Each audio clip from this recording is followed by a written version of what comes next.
Assalamualaikum warahmatullahi wabarakatuh. Perkenalkan, nama saya Nur Fatia Al-Kupipa Baharudin, NPM 43182067. Langsung saja saya akan menjelaskan mengenai etika dalam organisasi. Jadi, etika adalah suatu sikap dan perilaku yang menunjukkan kesediaan dan kesanggupan seseorang secara sadar untuk mentaati ketentuan dan norma kehidupan yang berlaku dalam suatu kelompok masyarakat atau suatu organisasi. Jadi etika dalam organisasi itu menekankan perlunya seperangkat nilai yang dilaksanakan setiap orang atau setiap anggota dalam suatu organisasi. Nah, nilai tersebut itu berkaitan dengan pengaturan di mana bagaimana seharusnya bersikap dan berperilaku dengan baik, seperti sikap hormat, kejujuran, keadilan, tanggung jawab, dan lain sebagainya. Nah, seperangkat nilai-nilai tersebutlah biasanya dijadikan sebagai acuan dan dianggap sebagai prinsip-prinsip etis dan moral. Di dalam suatu etika berorganisasi, konsep baik, buruk, dan benar, salah yang terkait dengan kehidupan organisasi. Nah, dalam organisasi juga dapat dirumuskan ke dalam kode etik organisasi yang berlaku secara universal. Kemudian dalam praktek penegakan kode etik organisasi dipengaruhi oleh kepentingan. Nah, prinsip-prinsip etika berorganisasi itu berdasarkan asas-asas. Yang pertama adalah asas keindahan, di mana berdasarkan prinsip ini manusia memperhatikan nilai-nilai keindahan dan ingin menempatkan sesuatu yang indah dalam perilakunya.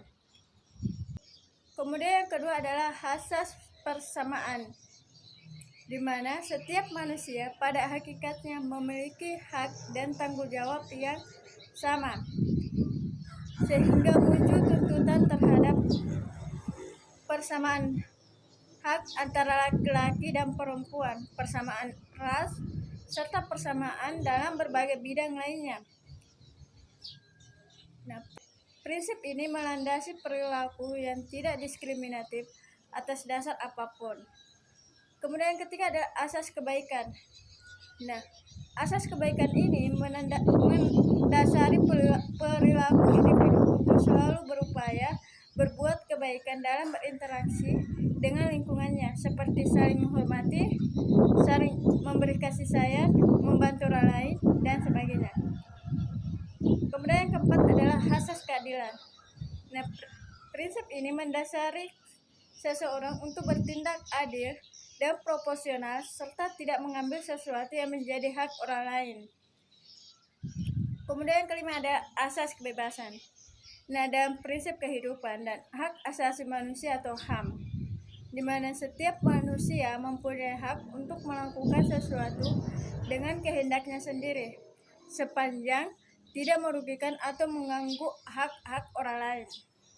Karena setiap kebebasan harus diikuti dengan tanggung jawab, sehingga manusia tidak melakukan tindakan yang semena-mena kepada orang lain. Kemudian yang keenam adalah asas kebenaran. Nah, kebenaran biasanya digunakan dalam logika keilmuan yang muncul dari hasil pemikiran yang logis atau rasional. Nah, kebenaran itu harus dapat membuktikan dan ditunjukkan agar kebenaran itu dapat diyakini oleh individu dan masyarakat. Nah, kenapa diperlukan peraturan etika dalam suatu organisasi? Yang pertama adalah untuk meredam kecenderungan kepentingan pribadi. Kemudian yang kedua adalah etika bersifat kompleks, di mana dalam banyak kasus itu bersifat dilematis karena itu diperlukan bisa memberikan kepastian tentang mana yang benar dan mana yang salah, mana yang baik dan mana yang buruk. Nah, kemudian ketiga adalah penerapan peraturan etika dapat membuat perilaku etis menimbulkan efek reputasi. Kemudian yang keempat adalah organisasi publik sekarang banyak dicemooh karena kinerjanya dinilai buruk.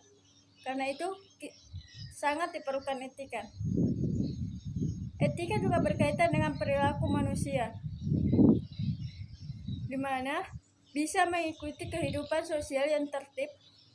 Manusia memerlukan kesepakatan, pemahaman, prinsip, dan ketentuan lain yang menyangkut pola perilaku.